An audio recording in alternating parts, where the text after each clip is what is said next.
So you're an athlete who has all the tools, but you just can't put it all together. Maybe it's that you know you can be better than you are. Maybe you're practicing well, but performing poorly.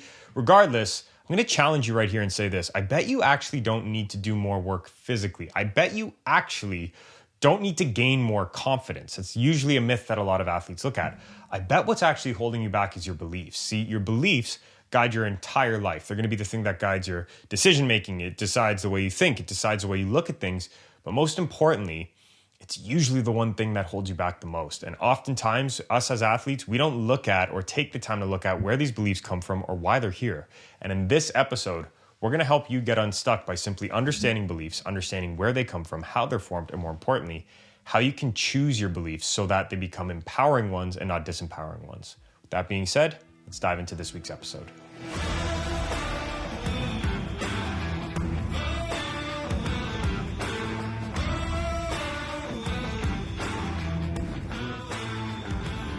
Difference makers, welcome back. Excited to get this episode going. Quick little announcements before we start. We got back on our YouTube channel to put up some good content this past, I think it was past month? Yeah. Asked our audience, what kind of stuff do you want to see? What kind of videos do you want? We came out with a playlist and it was awesome for how to build confidence for athletes. So if you haven't already, check it out. It's a multiple part series that we're doing. Super excited for it. It launched. It was a good little hit with the first video. So I'm excited to see where it goes. And also like where they can find that for anyone that's looking on Instagram.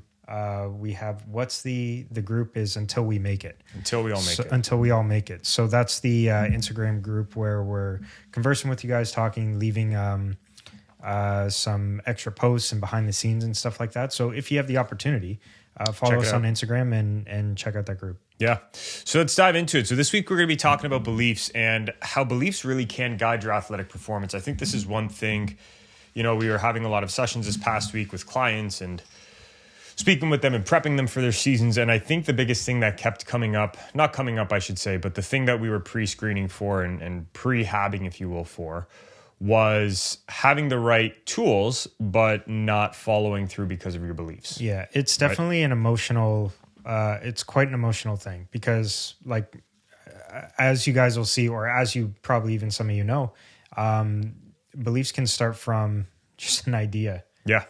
And then looking to prove it right and then repeating it over and over.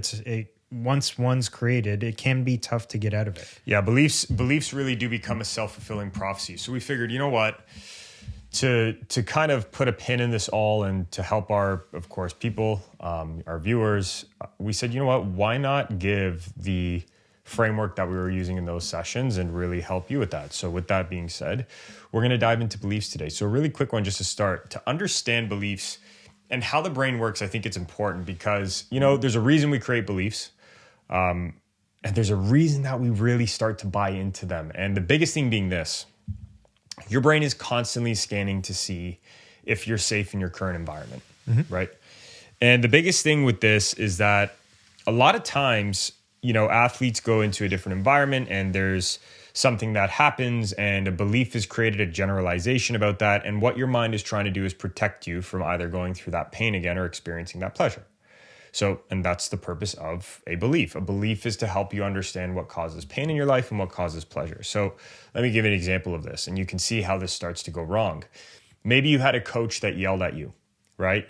And then all of a sudden you build this belief that coach, I better not do anything to, piss that coach off because he yelled at me and he got pissed or she did. And it's just become a disaster. So what do you do now to respond to that? It's like, well, with this coach, I can't take any risks and be myself. That's how simple it is to form a belief in things. Yeah. And again, like it can be difficult to get rid of. And most of the time it's like, I would even say for some of the guys that even I was speaking with this week, it was a realization that they didn't even know that it was affecting them, and not in the sense of like, I'm not saying like we're scaring or I was scaring them into thinking that this could be like, this was something that they didn't actually necessarily think about that it was, in my day to day, like this is actually happening, whether it be in sport or out of sport or whatever the case may be, because then what happens is it begins to latch on to different things in your life. Entities. Yeah. And it starts to show itself, because like you said, at the end of the day, you're trying to protect yourself. Your brain is trying to protect yourself. Mm-hmm. So it's going to keep you from any situation that it believes is a threat, even subconsciously, like you're doing it. Yeah. Right? And the biggest thing Chris said, something just there that's so important. I think a lot of people use the term unpack, mm-hmm. right? When it comes to the psych world or anything like that. What unpacking really means, though, is that you're getting to the root of what's causing you distress, right? And the reason it's called unpack, it's kind of like what Chris was saying. And as we're going to cover today, there's a lot of beliefs that are given to you and you don't even know it, mm-hmm. right? Like if I were to say the common example we always use, think of the religion you're born with. Yeah. Right? And this isn't for anything. I have zero views on this. I believe in one God, all that kind of stuff, right? You worship what you want to worship. You practice what you want to practice. No wrong answer. But the thing is, how do you get that religion? Very few people come out of the womb and choose the religion they want. It's just something that's usually passed upon them by their ancestors, their grandparents, their parents, their aunts, their uncles, their cousins. So when you think of that, it's like, did you really choose it? Yeah. Or was it given to you? Well, and that's something that like our generation would have grown up with more so than the current ones. I would say the current ones are more influenced by just things you see online. Yep. You know, like whether that be trends, pink Himalayan social, salt is the way to go. Like, no, it's you true. know what I mean? Like it's stuff like that for this one. So, well, and the other thing too is like, and we're using these examples for anybody tuning into it, but you know, it's to help you understand that a lot of the beliefs you have, you didn't consciously choose. Yeah. Right. And that's a scary thing. But that can also be one of the things that got you to where you are. Like, you know, if you look at a lot of different kind of relational studies or inter-studies among successful children and their parents, one of the things that continuously popped up were parents that taught their children values consistently, right?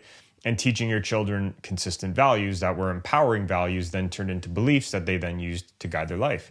My point being, though, with that, beliefs are used to help you survive in your environment. That's what your brain is doing this for. Because your brain has three major functions, right? It stores, deletes, and generalizes when it comes to information. So it stores a bunch of info that it finds it to be useful. Mm-hmm. It deletes information that it feels takes up memory and you just don't need. So it stores it way back in your subconscious, or you just don't even remember it. And then finally, it generalizes about things. The generalizing part is the most dangerous, mm-hmm. because the problem is when you think of a belief, oftentimes whenever we go through these sessions with athletes, they aren't even remembering things as they actually were. Right. They're remembering things a lot worse than they were, or a lot different than they were, or a lot more, we'll call it, just misrepresented in their brain.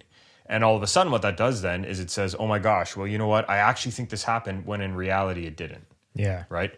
So the big thing about beliefs and what you have to understand first and foremost, your brain is using it to try and protect you. Now, the second part is, what is a belief? Very simply put, it's a generalization about what causes pain or pleasure in life. And the more certainty you have behind a belief for it to be true, and we'll talk about where those come from in a sec, the more you're going to believe in it, right? So here's a great example. This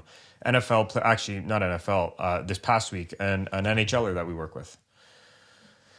And he goes, I have this belief, Matt, that I've got to constantly work all the time and I can never shut it off. I was like, why is that? He's like, well, that's the thing that got me to where I am right now. That's the thing that got me here, and it kept, going and so on. And I said, so let me ask you this, though. Your levels of success right now are good. Mm-hmm. You made the top league in the world. That's already a top praise, but obviously he wants to go higher and be one of the best in the league. I said, so you have to understand something. If you're going to do this at this level, you need to do things differently, mm-hmm. right? And that's where the belief changed of, oh my gosh, I can't work for 10 hours a day. I need to do 3.5 hard hours and mm-hmm. then disconnect, right? And it's like, or reload, we call it. And it's like, okay, so that's what I'm talking about behind being a belief of certainty. So when you look at this, all a belief is a generalization about the past of what's caused you pain or pleasure in your life. Yeah. And you use that belief to survive in the environment you're in. Yeah. I was going to say even simpler example of that was, it was someone I was watching on YouTube, but he was saying it was for in the gym and lifting. Mm-hmm. And there was one guy that he had like his training schedule and his advice. It's all great. Yep. But this guy said like it was great back then. Yeah. Yes, and that's a great point. It's fantastic that it was great back then, and it was groundbreaking that it was great back then, right? Yep. But now there's more things. And if you just default to what that individual was saying back then when they didn't know a certain amount of things. Yeah. Yes, there's certainty in the fact that the training worked, but there's better ways of doing it now. And More it's not advanced. that all the ways were completely wrong. No. It's just some of them, like, you can't be so set in what worked before that it'll work now. Yes. And that to Chris's point, this is why if you're an athlete who has a lot of good talent and does a lot of great things, but you still can't, quote, piece it together, a lot of times it has to do with a self-sabotaging belief, right? Of something like, I can't go full out, I shouldn't go full out, I shouldn't risk this, I shouldn't try that. And it's like, that's where things usually get backed up. So when you're looking at this, what you need to understand is these beliefs are there to serve a purpose within you, but you need to audit those beliefs and really get to the root of them, which is what we're going to talk about next. So where beliefs come from, it's very simple. Chris alluded to it at the start, but every belief starts as an idea that then gets backed up by references or proof, we'll call it, and then you repeat it to yourself. So for example, if I have this idea that I am a really good soccer player, and I've had personal experiences that happened in my life where I've gotten shutouts as a goalkeeper, or if I am a forward, I score goals. Then I keep telling myself that, oh, I'm a really good soccer player. I score so many goals. So guess what? I'm probably going to do that in the future. That's how that works, right? And on the opposite end, the crazy part, because your brain doesn't know the difference between good and bad beliefs, it just knows protection. You could have a belief where it's, oh my God, I had a bad game. I don't know if I can do this anymore. And then you have, proof to back that up. Your last 3 games weren't that good. And then all of a sudden you keep telling yourself, I don't know if I can do it. I don't know if I can do it. I don't know if I can do it. And all of a sudden you start believing that you don't know if you can do it anymore. I think, not only that, but I think one of the biggest ones, especially for youth athletes, is always being labeled, or at one point, someone saying to you, you're a practice player. Yep. That's... to your point, and this is a big topic for a parent or coach that's tuning in. Yeah. Right? Where you really need to consciously choose the words you're using with younger athletes. I understand every coach has the intent to try and do best by the athlete. I do really believe that for the majority. I know there's some bad apples, but it is what it is. However, if you're a coach that's harder on your players, right? And you're more upfront with them, you need to understand that how you choose to say things is extremely important to the belief systems of your athletes. And I'm not talking that you got to be soft. I'm saying you need to be more direct. Like, for example, what Chris just said. How many times have you heard a coach, to some degree, say, well, you're acting like a practice player right now? Well, it's not even that. It's just even using that in the context of your team, because maybe you're talking to somebody else, but then that player has had an experience by themselves where, holy shit, maybe I'm that practice player as well, or I would fall into this category. And then without you even saying it to them, that again, starts with an idea. Yep. Right. And then it's repeated over and over again. And then it becomes, how do I work out of becoming this practice player? Yeah. It's tough. And that's why it's like, you got to understand that, because beliefs will come from, there's 2 major sources. It comes as feedback. Well, every belief comes as feedback from your environment. That's what it is. Nobody's born with a belief, right? You're not born with beliefs implanted within you. You develop beliefs. Yeah. Every belief you get, to keep it simple, is from feedback from your environment. So what you need to understand is there's 3 subcategories. There's the people that are closest to you that are going to give you those beliefs. There are personal experiences that you're going to go through that you formulate for yourself. And then finally, to Chris's point, there's information or stuff that you're going to read that come from the media that you're going to experience as well. So when you look at it, there's either people that are close to you telling you something, yourself that's going through it and you're learning something, or you're watching the media, watching the news, paying attention to influencers, pink Himalayan salt, right? And it's like that kind of stuff is the third type that gets into you. And this is why it's not that we believe social media is bad for athletes. I think that's one of the dumbest things to think, because it can actually, for a lot of our clients, it leverages them when used the right way. However, if you're an athlete who's obsessed with thumb scrolling and staying on social and looking at what everybody's doing, whether or not you know it, you're formulating beliefs just by consuming that content. Yeah. Right. And you just have to be aware, like social media itself, like, again, not that it's good or bad. It just kind of is at this point, but it's just be more aware Yeah, like there's some days where it's like, yeah, you want to like on your off days, you just want to shut it down and just go for it. Like that's fine. But it's like when things come up or they actually catch your attention, it's like maybe think about it for a second. Well, the best way to audit your beliefs too, or to audit the sources of where your beliefs are coming from that make you feel crappy, is to go off the gut feeling you get after, right? Like I know personally, and this is a good litmus test for anybody tuning in, there are probably environments, groups of people, social circles, social media that you walk into and you feel like crap after, and it's continuous, right? I know this sounds crazy, but I can't tell you how many times with top athletes that we have who want to run in certain social circles will put up with feeling like crap to some degree so that they can be in that circle and quote, not get left out. And right? You know what? And sorry, just one thing. And we're not talking like we're talking like massive multi-million-dollar net worth people circles. Sorry, continue. I was going to say that's a limiting belief right there. Yep. The fact that you need to be in that, or, you know, to a certain extent, that circle is needed in order for whatever the case may be, right? Mm-hmm.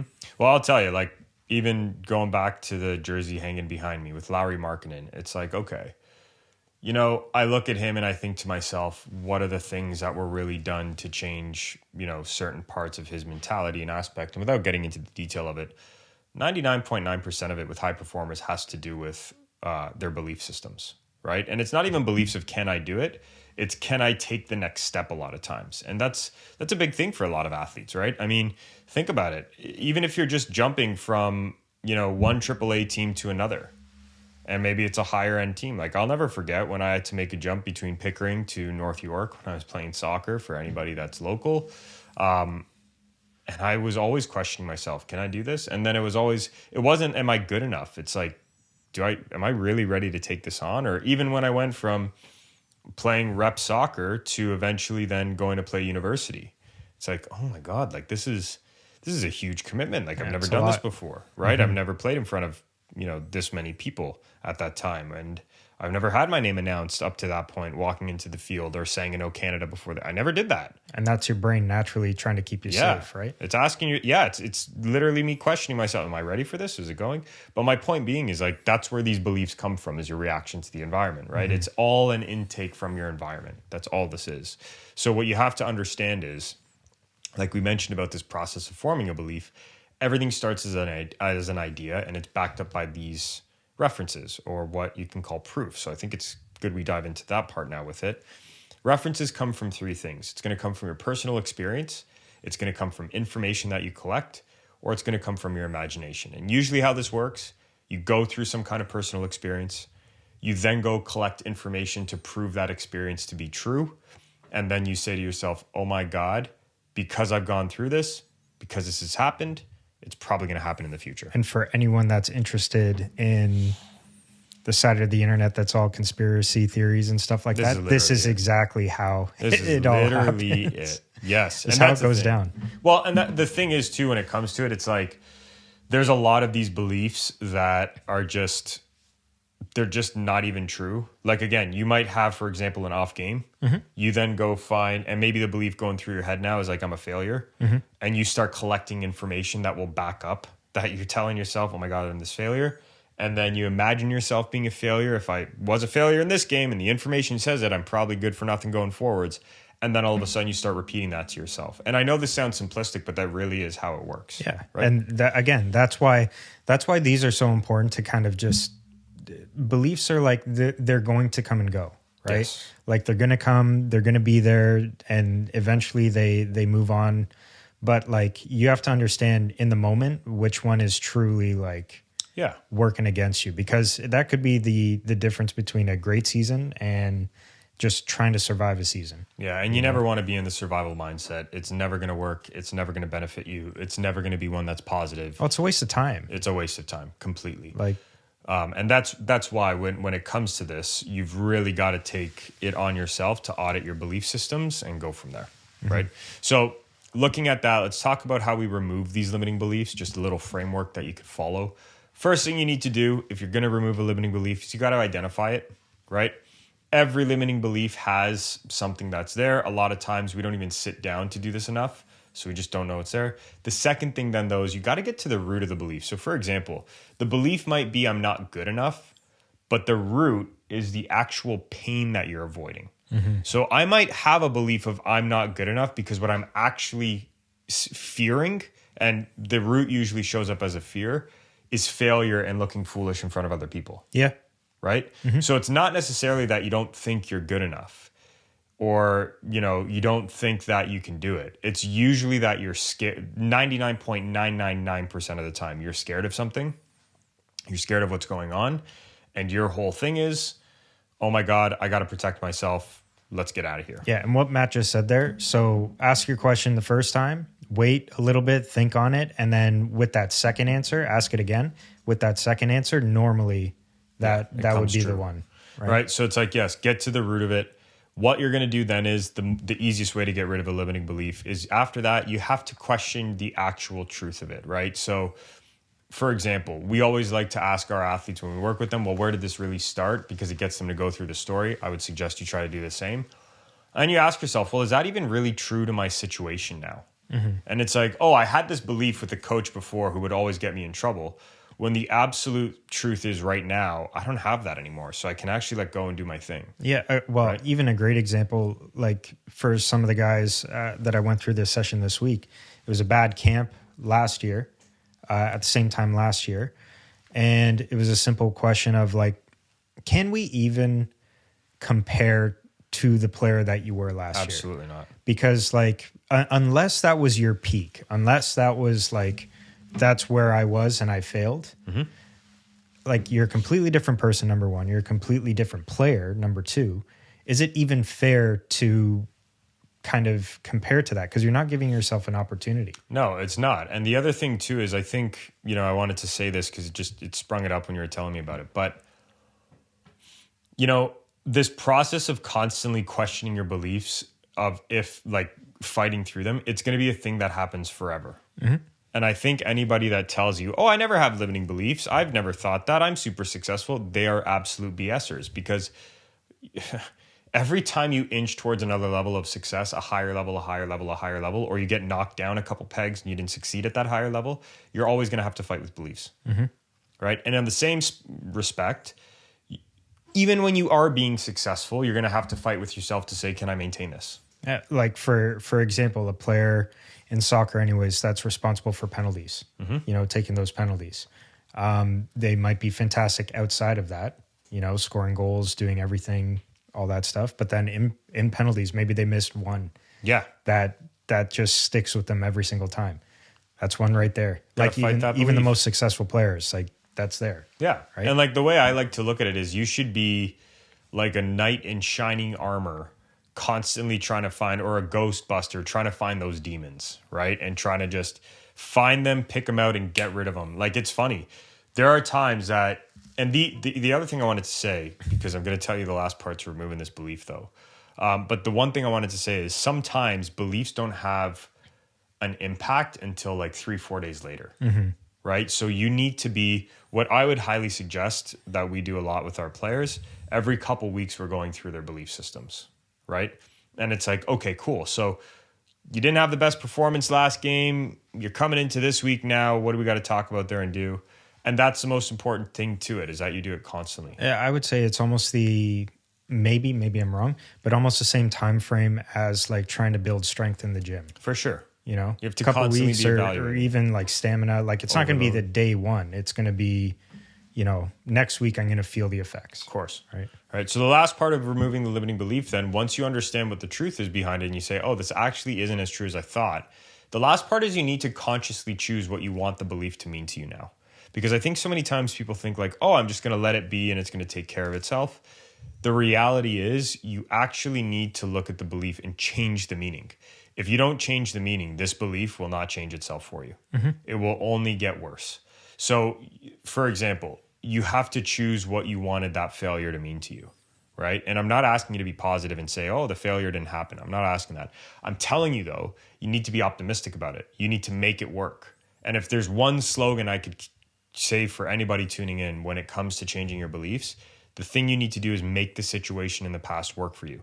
So for me, I really do have a belief of, okay, sometimes we're going to mess things up, but that's just me learning how to get better from it. And it's like, okay, that's as simple as it is, but it's one that's really powerful, right? There's one NFLer we work with, Foley. He's a fantastic guy, fantastic player. But one of his beliefs are, well, if I want to be a Pro Bowlers chase corrections. Mm-hmm. It's like, oh, that's the belief. It's like, yep, that's what I buy into. Pro Bowlers chase corrections. So whenever I make a mistake, it's just a correction I'm chasing, and that's that. And it's like, that's a belief of power from a negative situation, right? That's how you need to do this. So identify what it is, get to the root of it, question it, right? See that it's not true, and then create a new belief for yourself. It's really that simple. And it won't happen overnight, meaning that you need to condition it. And this is my last point to it. Once you have this new belief, you need to read it every single day because, like we said, remember, it's idea, experiences, repetition. So you need to consciously choose what beliefs you want to have and repeat them to yourself. And for the first week, you might not even really fully believe in it. Do it again for the second week and you'll believe in it a bit more. And then the third week and the fourth week, it eventually becomes part of you. Yeah. And like the working on this, you'll see it's so much better to work on it and get through it than it is to just continuously have it hold you down, man. Yeah. Like it's like for anyone outside of sports, it's like, you know, oh, I wish I started that workout 2 months ago and where I could have been, you know, or just 3 weeks ago, I would have been able to start to see some results now. Yeah. I could have done this. Yeah. And then don't live in that. You don't need to. No. You can do this. It's easy. And that's why. And the last thing I wanted to say on this is two things. You should be auditing these beliefs regularly, like I mentioned before. If you don't have a practice and you're like, Matt, it's too much to successfully look at my life over the course of 2 weeks, then I'll say, okay, do it monthly. But what you want to do is you need to not only audit where the beliefs came from and what your beliefs currently are, you need to ask yourself a very important question, and that's what caused this? So, and usually, unfortunately, it's going to be three things. It's going to be people, situations, or environments, right? And that's the reality. Are you going to environments that you shouldn't be? A lot of our athletes are going to environments with people that party a lot. They know they need to shut it down earlier. They want to get better, but they keep going back to that environment. And it's like, that's a negative thing. Maybe you have a very negative person in your life, right? And it's like, they're constantly being negative towards you. They're constantly giving you that belief. Your best service to yourself would be to say, okay, great, time for me to move on from that person. You drown them out. Or the last one, like I said, right? It's going into these places or situations that cause you to have that belief. And it's asking yourself, well, I had a falling out with my coach before. Now, whenever I go into a situation with my coach, I get all nervous. Well, you need to resolve that. Right. So don't just ask yourself, what is the limiting belief this right now, or what are my beliefs currently? Because you can start there. About myself, about my performance. That's a great question to ask. But ask yourself more importantly, where are they coming from? And get right to the source of it and deal with it, because you don't want to keep diving back into that murky water. Right. Anything to add? No, I mean, the only thing with, like you said, these beliefs, it's not to just give you guys work. Like, try it, see what's there. No. I'm going to challenge you there. Do not try it. If you're going to do this, do it. Go all in. Well, that's what I mean. Like, it's not just extra work or anything like that. You'll be able to see these results. And second, I truly believe that when you're able to do this on your own, it gives you so much self-belief and confidence that like you're not stuck. You know, I can work through it. As long as I identify something, I can work through it. Yeah. And don't try to do it all in your head. Write it down, put it in. Maybe it's reflections in your phone. Maybe it's voice notes even. You can speak it into a voice note and just go like that. I like to do the journaling method just because I'm old school like that, paper and pen. But you know what? Like, that's the thing about this. It's that I don't even want you to see it as work. This is a necessary step if you're going to get to your next level, right? And it's not just, okay, I'm going to try and get better. It's like, no. I can't tell you how many times with the athletes we work with at the pro level, Chris and I and the rest of our staff are constantly going through the beliefs of these people, right? Consistently. Beliefs. And it's on a consistent basis because if we get that down, we know that it works. And if we're doing it at least, once a month, you need to be doing it at least once a month as well. Yeah, and just think, like I said before, if this isn't how the old athletes used to do it, this is something that's new, and it can give you an advantage. So go for it. Dive in. All right. So with that being said, Thank you so much for tuning into this episode. If you got some value from it, please like, subscribe, click the notification bell if you're on YouTube. If you're tuning in from podcasts, anywhere that hosts a podcast, please just leave a comment, leave a rating. It helps us grow. And if you want to apply to work with us in a one-on-one setting, simply click the application link down below. It's a one-on-one coaching program that you're potentially trying to sign up for. We only take on 2 applicants per week or 8 total per month, and it is based on a first come, first serve, good fit basis, meaning that we don't just take on anybody. We really want to look at your situation, see if you're a good fit, see if we can really help, and if one of our coaches could, and then we go from there. With that being said, we'll see you next week. Check out our YouTube channel. Stay resilient.